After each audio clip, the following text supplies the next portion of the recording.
What up, my people? What's going on tonight? What's going on? Got a couple things we're gonna go over tonight.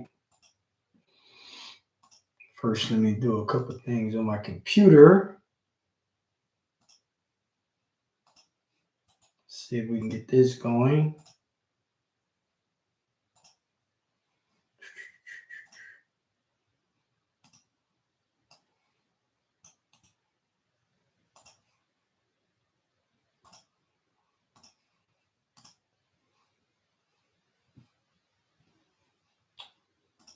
See if I can share this stream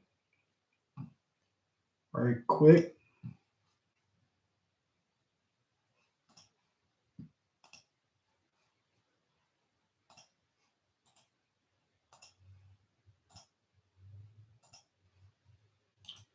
I don't know.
All right.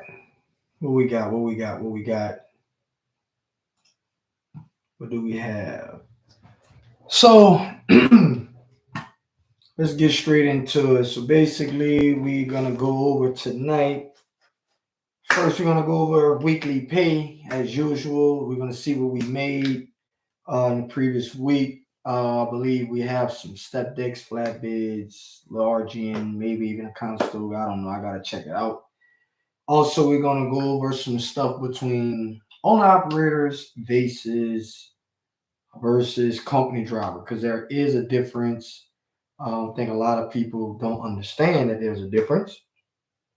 And we might talk a little bit about Trump and Kamala, Ms. Harris. I don't want to pronounce her name wrong, but we're going to talk about them two and how it's going to affect or might affect trucking. And then we're going to save the best for last, that I believe, if we're going to be able to get into all of this. But we're going to talk about hate in the industry. Yes, we're definitely going to cover hate in the trucking industry. Seriously. So let's go ahead and go over weekly pay first. Let's see what we have here. All right. We have a what do we have? We have a step deck. All right. Let's get into this step deck. I don't know why my stuff is all over. Forgive me, y'all. Stuff is all over today. Step deck had a short week. He only ran 1,600 miles, but he grossed out at $5,800. He started off in Conroe, Texas, went over to Golden Meadow, Louisiana, which is $900. Empty miles from his previous delivery was in Dayton, Texas. So empty miles was right at 46 miles. Loaded miles was 375. And then he headed over to Geismar, Louisiana, picked up, I believe it was some generators, or some AC units. I think it was some AC units. Brought that over to Wilkesboro, North Carolina. Good weekend load. They wanted it to be delivered the next day, so we got some pretty good money on that. The deadhead miles was right at 99 miles. The loaded miles was right at 828 miles. We got 3,500 for that, so that was pretty good. And then we actually reloaded on Sunday in Tennessee, in Mountain, Tennessee, which was 58 miles deadhead. Brought that over to Wake Forest, North Carolina, which is only 213 miles. Very short run. That load paid $1,450. So the truck basically grossed $5,850. It grossed out and only ran 1,619 miles. Now, in my opinion, that's a pretty good week. They got a lot of guys out here running right now, almost 3,000 miles a week, and they're only making $6,000. This truck ran 1,619 miles and made $5,850. That was right at $3.61 a mile. All legal loads, no oversized. It just was a pretty good week for a step day, right? Constantly tell everybody it's not about running the miles. It's about getting the best paid loads, period, to get that rate per mile jumped up as high as you can. You want to get that rate per mile as high as you can. You don't want to be, sometimes you can lower it because you got to go, maybe get a longer load and you just want to gross out more. But all in all, you kind of, you always want to focus on how much are you getting per mile and per day. You don't want to be running these loads and you're stuck with these loads all day and you're spending a bunch of time, loading the load, tarping the load, unloading the load, and just spending a lot of time with the load. You don't want to do that.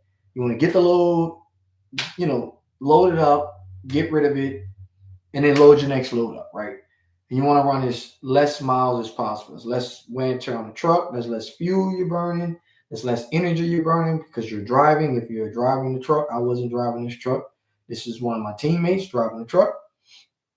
So that was a step deck once again. 1,619 miles, but we grossed out at 5,850. Okay, so we're gonna move on to the next truck, and with that one, looks like he done pretty decent. He started off in Brunswick, Georgia. This is a step deck as well. He started off in Brunswick, Georgia. He deadheaded from Orlando. So that was the deadhead was 209 miles. Pretty good pretty good deadhead miles on that.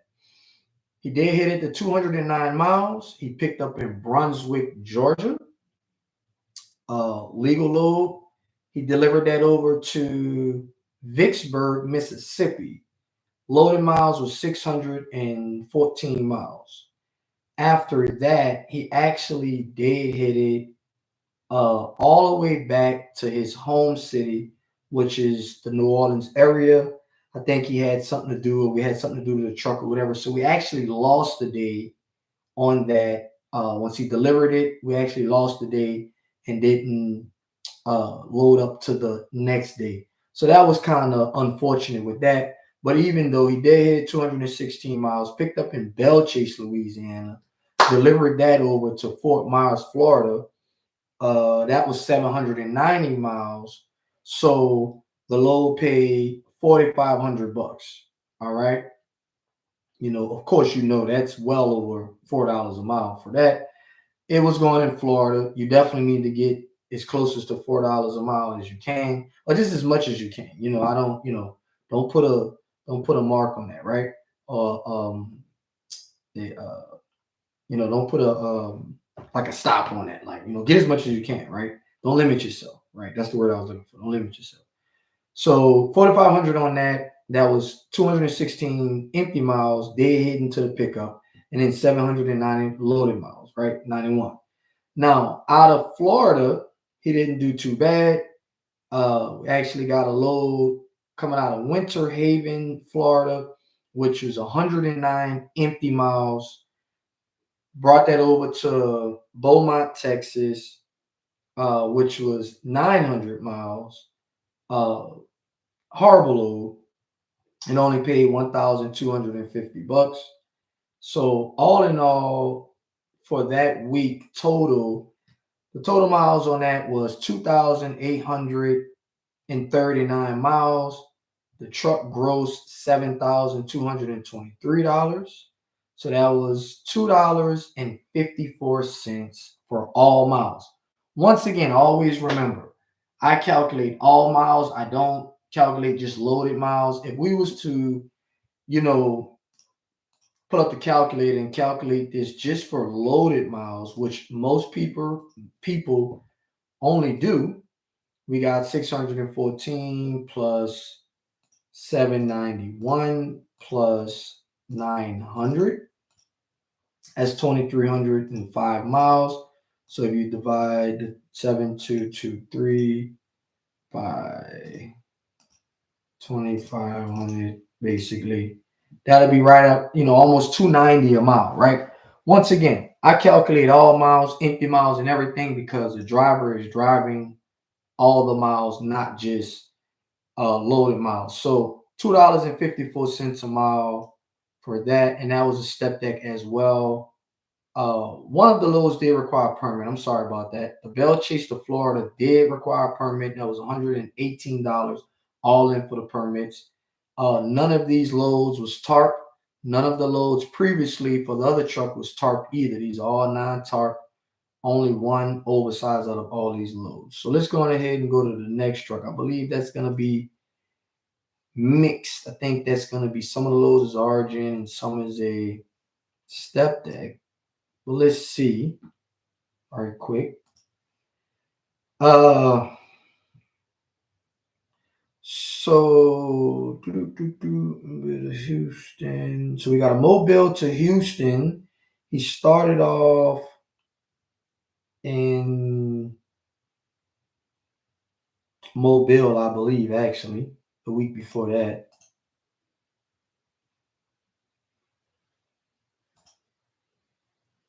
He started off in New Orleans, actually. So we got he started off in New Orleans, Louisiana. He had to pick up a truck, and a truck broke down.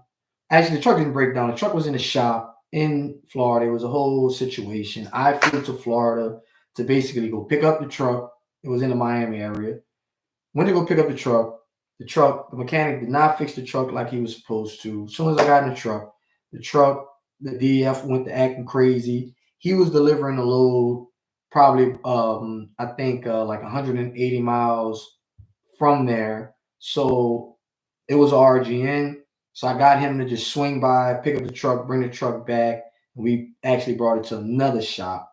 That bill was right at $8,000, but that's a whole nother situation with that. This is why I'm constantly telling everybody, get your money right, understand what you're getting into, especially when you're dealing with newer trucks, dealing with death and all these situations. This is why I'm very, very big on getting a older truck without dealing with DF and DPF and like all these new sensors and going to the dealership and all that. A lot of people think that that's what they want, but that's not what you want. You know what I mean? What is this right here? Typically, that's not what you want. You want to stick to more of an older truck. So anyway, the let me see what I have here. Okay, so he brought that truck back to New Orleans, so he got paid for that. Did hit it with RGN. Did headed over to Mobile, Alabama. Picked up a legal load, I believe. Let me check and see. I don't have anything in here for permits. I think it might have was a legal load. Maybe. I don't know. I don't think it was. I think it was like 10 wide or something like that. Empty miles was 144. loaded miles was 468. The load paid $1,700. Okay, let me figure out why I don't have my mileage in here for the next load. Then he picked up in Houston. Let me pull this up. He picked up in Houston. He delivered in Houston, picked up in Houston, and he brought it down to Laredo.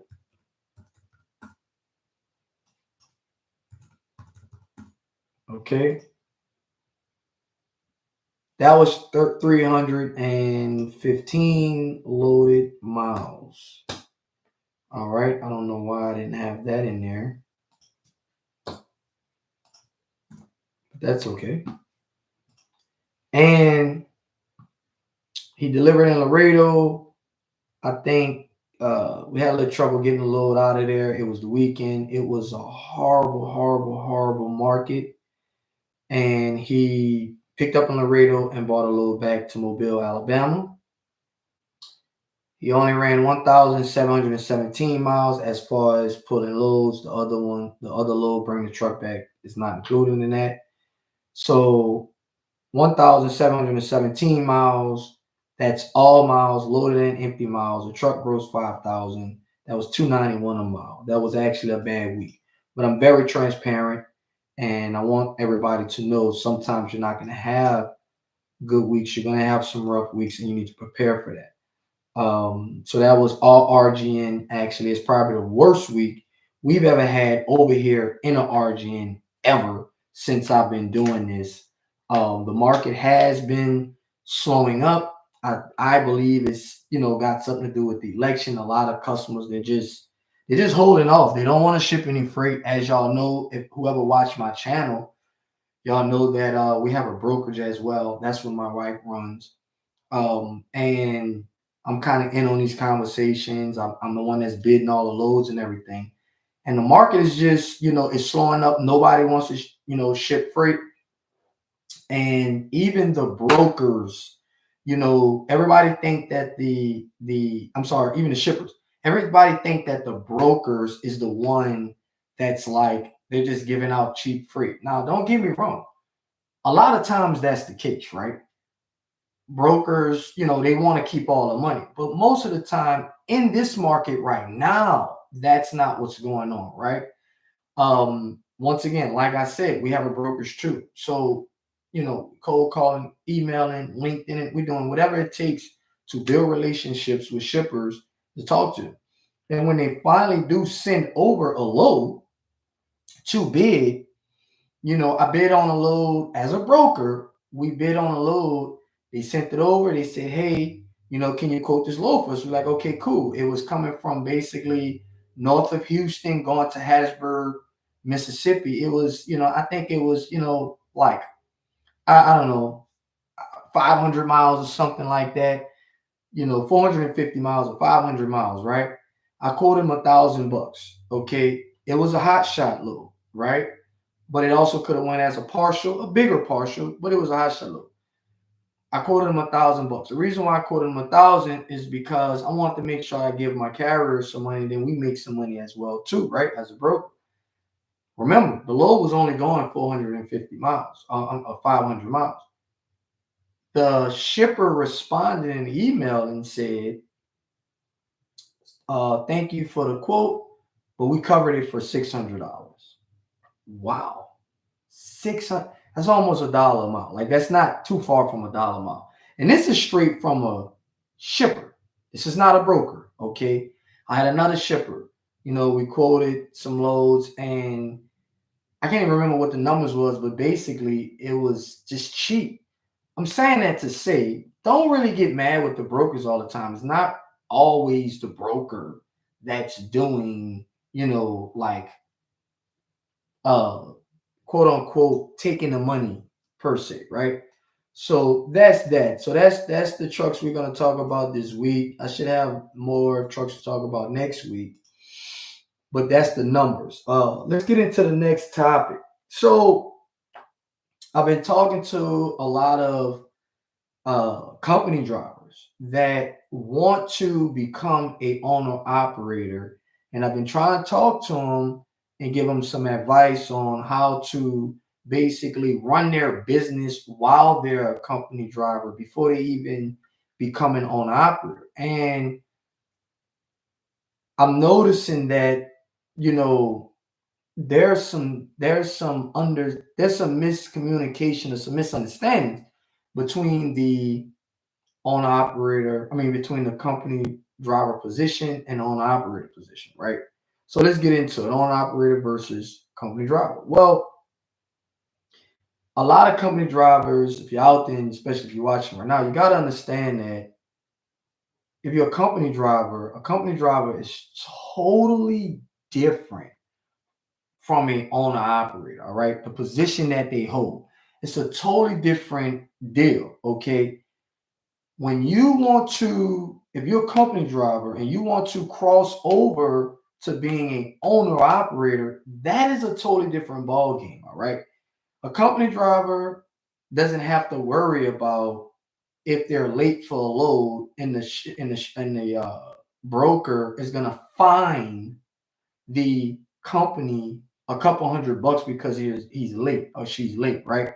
A company driver doesn't have to worry about that same broker banding the whole company because he was late, and now the whole company, all of the trucks that's under this MC can't get a load now, right? Company drivers don't have to worry about that. They can just go get them another job. A company driver doesn't have to worry about if they going to, get a tow bill or, something major happens to the truck that they have to spend their money on that and get it repaired. They can just quit and go get another job. I can go on and on and on about these things, right? But, they got a lot of guys they're rushing. And in my opinion, man, slow down. Take your time. Really be patient and understand that, there's levels to this. Don't rush to be an owner operator if you're a company driver, right? I would say learn as much as you can.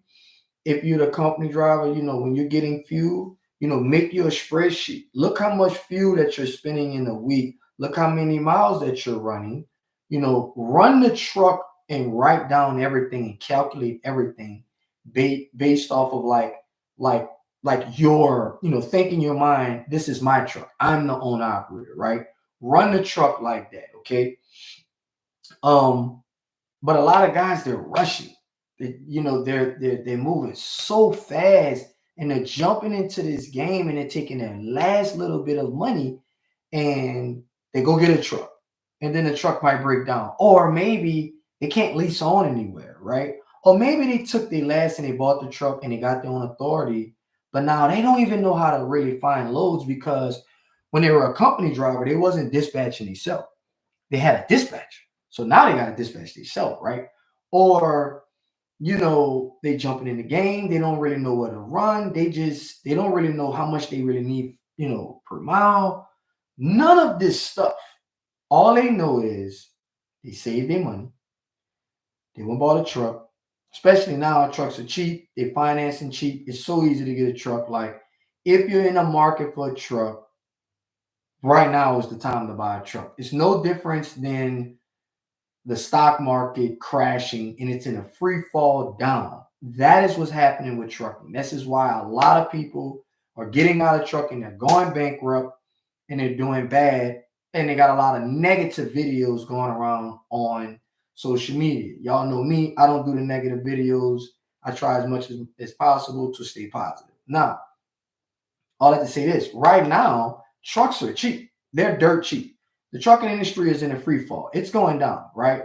It should be about to hit rock bottom, or if it's not hit rock bottom yet. The reason why it's like I guess it didn't hit rock bottom is because trucks are steady going down.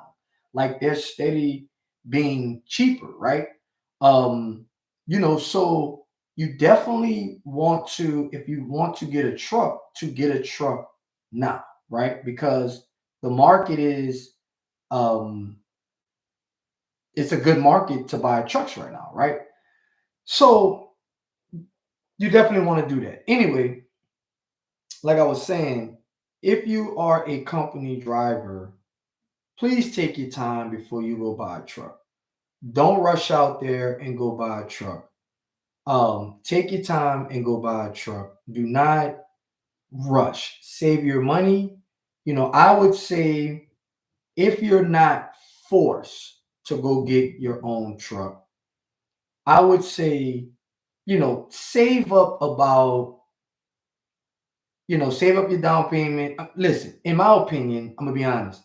I wouldn't, if it's my first truck and my money's a little funny and I really don't have the experience that I would, supposed to have. What's going on? Hold on one sec. What's going on? All right.